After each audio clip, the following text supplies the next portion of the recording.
के नेपालको राजनीति र कूटनीतिमा नयाँ युग सुरु भएको हो?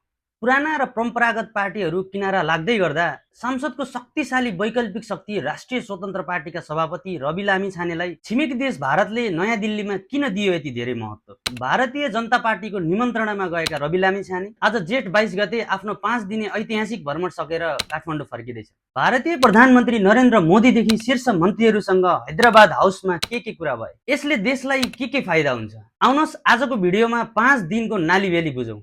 सुरु गरौँ पहिलो दिनबाट। जेठ 18 गते सोमबार रासपा महामन्त्री विपिन आचार्य र टोलीसहित रवि लामिछाने नयाँ दिल्लीमा उत्रिए। उनलाई दिल्ली एयरपोर्टमा भाजपाका राष्ट्रिय महासचिव अरुण सिंह र विदेश विभाग प्रमुख विजय चौथेवालाले भव्य रेड कार्पेट स्वागत गरे। दोस्रो दिन जेठ 19 गते दिल्लीमा रविको कूटनीतिक दौडधुप निकै आक्रामक देखियो। उनले भाजपा अध्यक्ष नितिन नवीनसँग दुई पार्टीको सम्बन्ध र लोकतान्त्रिक अभ्यासबारे छलफल गरे। सोही दिन भारतीय विदेश मन्त्री एस जयशंकर र शक्तिशाली गृह मन्त्री अमित शाहसँग द्विपक्षीय विकास साझेदारी र सुरक्षाका विषयमा उच्च स्तरीय राजनीतिक भेटवार्ता भयो। भ्रमणको सबैभन्दा ठूलो र मुख्य दिन थियो तेस्रो दिन। जेठ 20 गते हैदराबाद हाउसमा भारतीय प्रधानमन्त्री नरेन्द्र मोदी र रवि लामिछाने बीच विशेष भेटवार्ता भयो, जहाँ रविले मोदीलाई कालीगण्डकीको शालिग्राम र पशुपतिनाथको प्रसाद उपहार दिए। चौथो दिन जेठ 21 गते उनी सांस्कृतिक भ्रमणको लागि अयोध्या पुगे र त्यहाँ बसोबास गर्ने नेपाली समुदायहरूसँग अन्तर्क्रिया गरे। र आज पाँचौं दिन अर्थात् जेठ 22 गते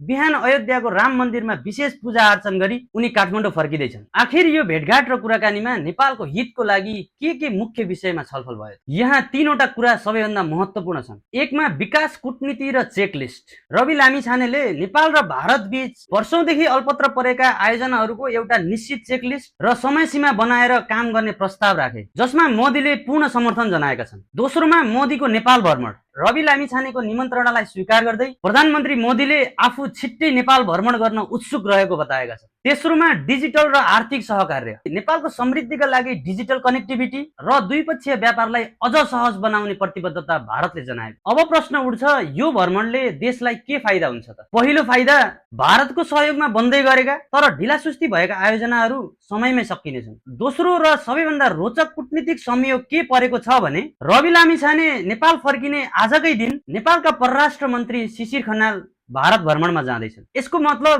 रविले मोदीसँग गरेका अनौपचारिक कूटनीतिक सहमतिहरूलाई परराष्ट्र मन्त्री खनालले सिधै सरकारी र औपचारिक सम्झौतामा बदल्न सक्ने एउटा गतिलो अवसर नेपालले पाएको छ। नेपालमा नयाँ र वैकल्पिक राजनीतिक शक्तिको उदय भइरहँदा छिमेकी देशले नयाँ पुस्ताको नेतृत्वलाई दिएको यो कूटनीतिक महत्त्वले नेपालको अन्तर्राष्ट्रिय स्तरमा साख निश्चित रूपमा बढेको छ। तर कूटनीतिमा बोली भन्दा ठूलो कुरो परिणाम हो। के रविको यो भ्रमणले नेपाल भारत सम्बन्धमा साँच्चीकै नयाँ इतिहास रच्ला त? तपाईलाई के लाग्छ? आफ्नो विचारहरू कमेन्ट बक्समा राख्न नबिर्सिनु होला।